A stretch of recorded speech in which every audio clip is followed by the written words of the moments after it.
se lasse pas de regarder ce paysage. Et pourtant, les habitants de la vallée de la Moselle craignent de le voir disparaître. Les pouvoirs publics veulent y construire un pont de 1,7 km de long pour relier les deux versants par une autoroute.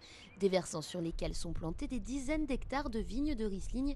Alors régulièrement, on consulte les cartes et les plans pour vérifier où passera exactement ce maudit pont.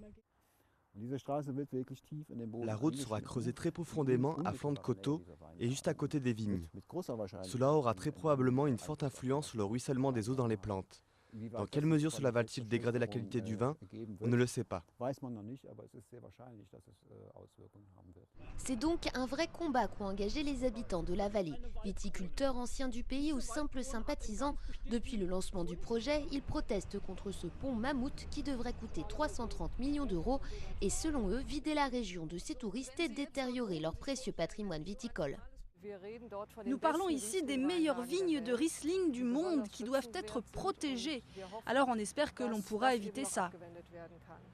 À côté des contre, il y a évidemment les pour. C'est le cas de Walter Kunzmann qui dirige l'un des comités pro-travaux. Pour lui, cette autoroute est indispensable pour poursuivre le développement économique de la région dans un pays où le réseau routier est l'un des plus denses du monde. Il y aura juste les changements nécessaires.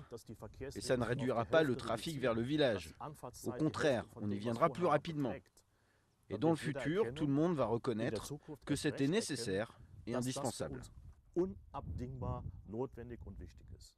Simon Bernard, lui, est bien de cet avis. Il dirige une entreprise d'exportation de viande. Cette autoroute lui permettrait de réduire considérablement les temps de trajet de ses camions. Nous roulons avec 12 à 15 camions par jour. On descend la vallée d'un côté et on la remonte de l'autre. Donc pour nous, évidemment, ce serait plus facile. Et nos fournisseurs pourraient aussi venir plus facilement. Pour gagner le combat, les riverains comptent fermement sur le parti écologiste allemand qui a remporté à la mi-mars les élections régionales. En attendant, ils observent avec inquiétude l'avancement des travaux qui ont commencé il y a un an.